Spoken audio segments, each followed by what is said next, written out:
Bonjour et bienvenue dans la voie de Post-Easy. Ici, pas de poncif sur le storytelling ou le personal branding. Pas de conseils non plus pour créer la prochaine licorne, mais du vrai et du concret. Je suis Christophe Marguéry et je vais partager avec vous mes quelques décennies d'expérience et mes réflexions du quotidien. De la vente de costumes au sentier, de jeux vidéo en passant par les premières bornes de satisfaction en France, j'ai créé des entreprises, j'en ai repris et aujourd'hui je développe une application. Tout ça entre succès, plantage, fun et aussi de très belles rencontres. Bref, je vis la vie d'un entrepreneur. À chaque épisode, je vais aborder des sujets très variés sur la vente, le commerce, l'intelligence artificielle, le marketing ou encore les neurosciences, mais surtout, je vais également interroger des femmes et des hommes de la vraie vie pour qu'ils nous partagent leur réalité, en gardant toujours la même conviction, celle que je me suis construite au fil des années. Pour vendre, il ne faut pas vendre, il faut inciter à acheter.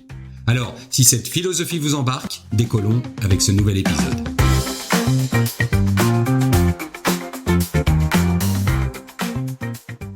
Bonjour et bienvenue dans ce nouvel épisode où je ne mâche pas mes mots, je vous le garantis, et me fait l'impression d'être celui qui pique là où ça peut faire mal. Mais je vous laisse en juger par vous-même et commençons par ces premières questions. Vous avez l'impression que votre entreprise n'avance plus, que vos efforts ne produisent plus le même effet qu'avant. Et que, quelque part, sans pouvoir le formuler, vous savez que ça vient de l'intérieur.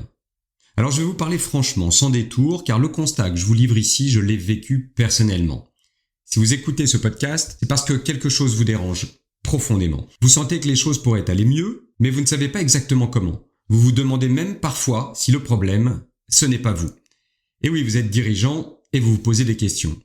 Rassurez-vous tout de suite, le problème, ce n'est pas vous. Vous êtes même très exactement la solution et on va le voir au fil de ce podcast. Parce qu'aujourd'hui, votre business tourne au ralenti. C'est un fait. Tous les dirigeants que j'accompagne me le disent. Aujourd'hui, il y a une crise et les informations nous aident bien à le comprendre. Mais elle a aussi bon dos, cette crise. C'est une excellente excuse parce qu'elle vous permet de ne pas regarder là où ça fait vraiment mal.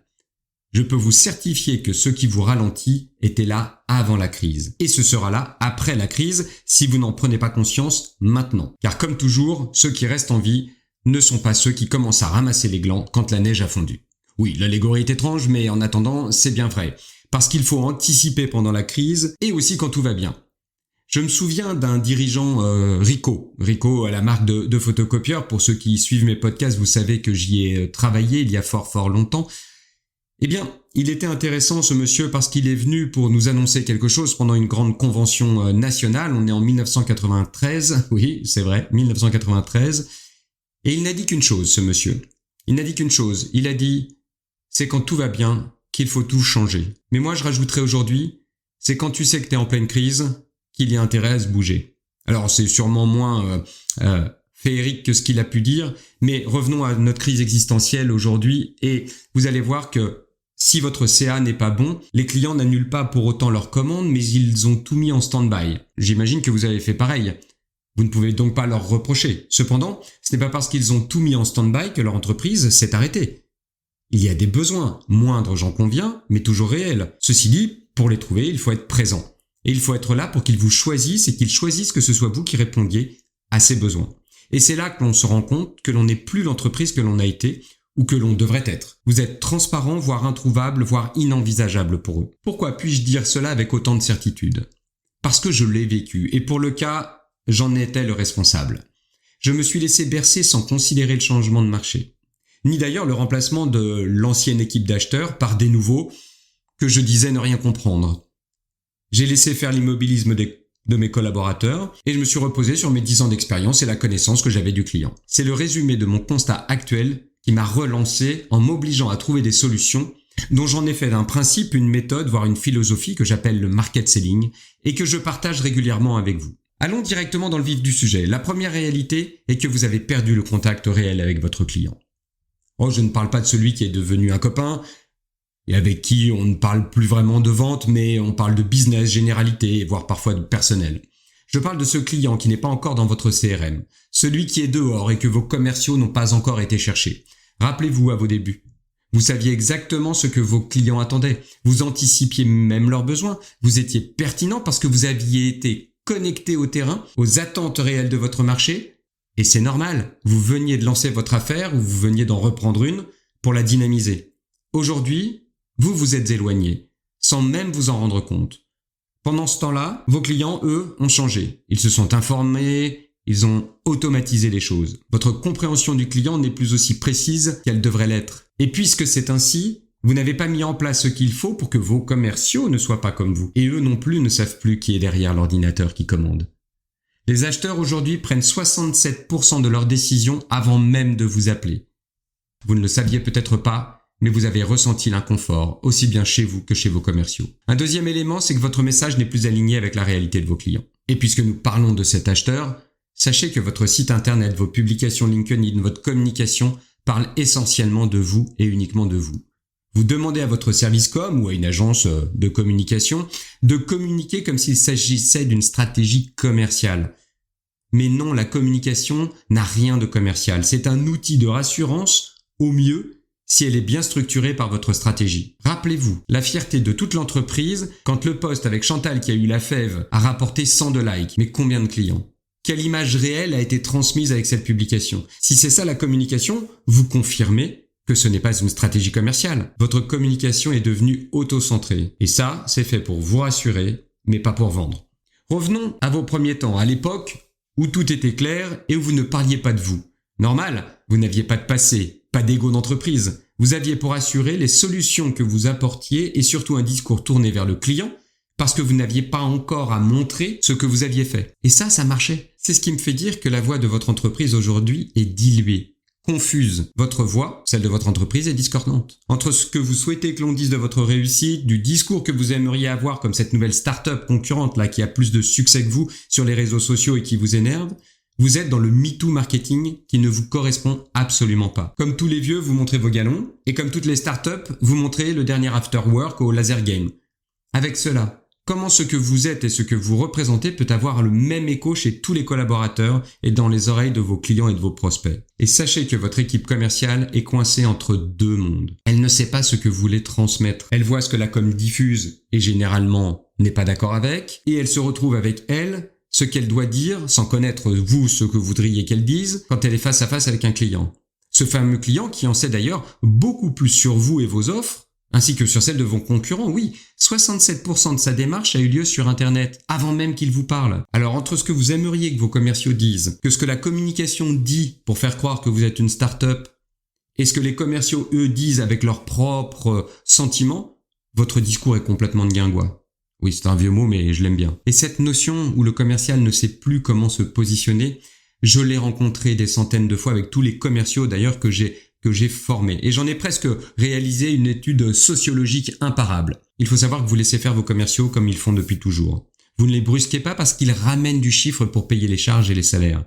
Mais en attendant, vous sentez bien qu'il y a un décalage qui se crée avec le marché et ce qu'ils ramènent aujourd'hui, vous vous dites qu'ils pourraient faire plus. Sauf que très honnêtement, non. Ce qu'ils ramènent aujourd'hui est le maximum de ce qu'ils peuvent et pourront ramener. Ils ne sont plus adaptés aux nouveaux modes de prise de décision et aux nouveaux acheteurs. Pour cela, il faut des plus jeunes. Alors pas forcément dans l'âge, mais dans l'âme. Vous devez embaucher pour construire l'équipe de 2030. Des commerciaux curieux, formés au digital, qui comprennent ce que veut dire générer un lead en ligne, qui savent trouver des informations ailleurs que dans vos catalogues. Ils savent aller sur TikTok, ils utilisent l'IA. Cette équipe sera votre fer de lance en 2030. Elle apportera l'énergie nouvelle, la créativité et la rapidité dont votre entreprise a besoin.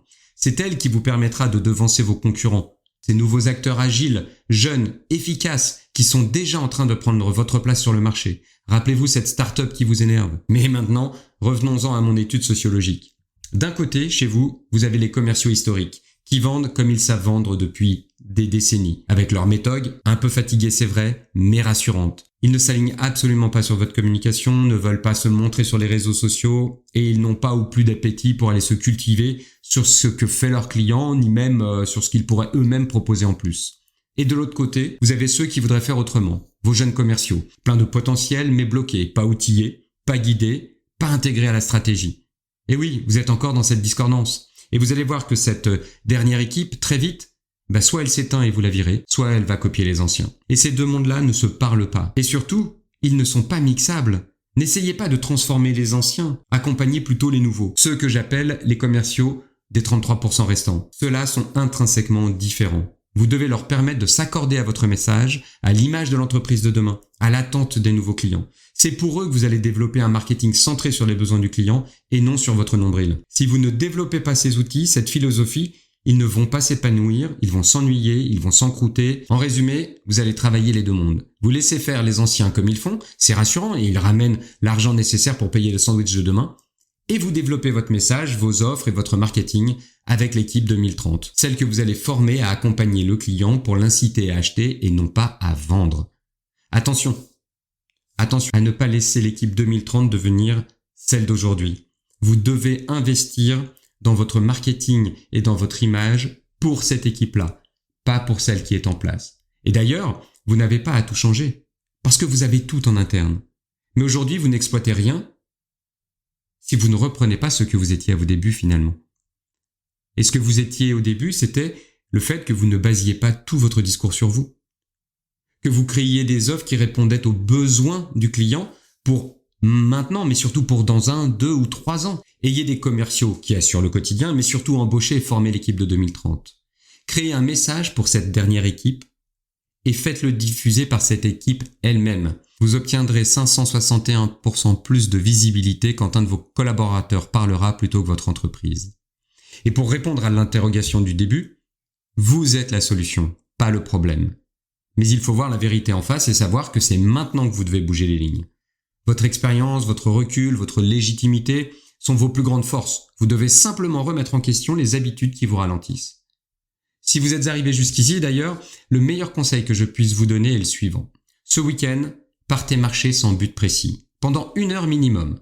Reprenez ce podcast, n'écoutez que lui, pas d'email, pas d'appel, pas de WhatsApp. Écoutez-le encore et encore, remettez-le en cause, laissez votre esprit divaguer où qu'il aille et rentrez tranquillement en posant tout cela pour passer un week-end normalement. Laissez faire votre cerveau, il va travailler en tâche de fond. Lundi, quelle que soit votre décision, vous saurez ce que vous voulez faire. Et si des réflexions ou des doutes subsistent, eh bien, je suis là pour vous aider à y répondre. Merci pour votre écoute. Je souhaite que les expériences qui m'ont amené à cette réflexion, à la méthode du market selling, que vous avez retrouvée en filigrane dans ce podcast, vont vous inspirer, vous rebooster, pour aller chercher l'adrénaline qui était à l'origine des projets et des actions qui vous ont mené à votre succès. À bientôt. J'espère que cet épisode vous aura inspiré parce qu'il est fait pour vous transmettre des informations et des idées pour que vous puissiez vous-même agir. Alors, un grand merci. Je fais comme tout le monde. Si vous avez aimé cet épisode, mettez des étoiles, le maximum, partagez-le et surtout, je vous dis merci beaucoup de m'avoir écouté. À très bientôt.